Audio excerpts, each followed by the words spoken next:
আল্লাহ তাবারক তাআলা প্রত্যেক কাফির বেঈমানের চোখের মধ্যে পর্দা ফেলে দিয়েছে, আর কোনো কিছু দেখতে পাই না।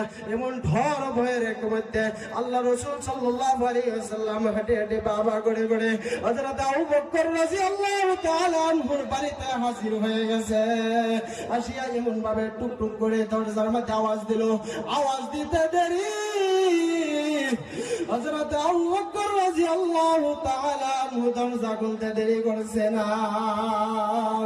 আবু বকরকে জিজ্ঞাসা করলেন, ও আবু বকর, তুমি কি বিছানায় পিঠ লাগাও নাই? তুমি কি আজকে একটু ঘুমাও নাই?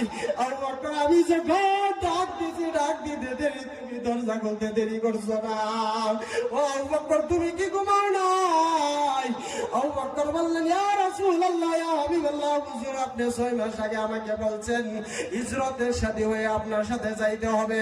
ইয়া রাসূলুল্লাহ, ইয়া হাবিবাল্লাহ, হুজুর আপনার মা নাই, দুনিয়ার মধ্যে বাবাও নাই, আপনার দাদা নাই, আপনি এতিম নবী, আপনি একা নবী, আপনি বিপদের সাথে যদি আমি না হইতে পারি।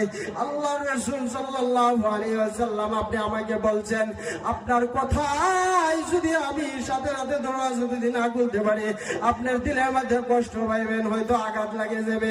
ইয়া রাসূলুল্লাহ, ইয়া হাবিবাল্লাহ, হুজুর আজকে পর্যন্ত আপনি কোয়া পর্যন্ত আজ পর্যন্ত আমি পিঠ পর্যন্ত বিছানায় লাগাই নাই। ইয়া রাসূলুল্লাহ, ইয়া হাবিবাল্লাহ, হুজুর আপনার কোন সময় আসিয়া যান ওই অপেক্ষায় আমি তো বসে বসে থাকি। আমার ছোট একটি মেয়ে আছে আসমা রাদিয়াল্লাহু, রাসূল সাল্লাল্লাহু আলাইহি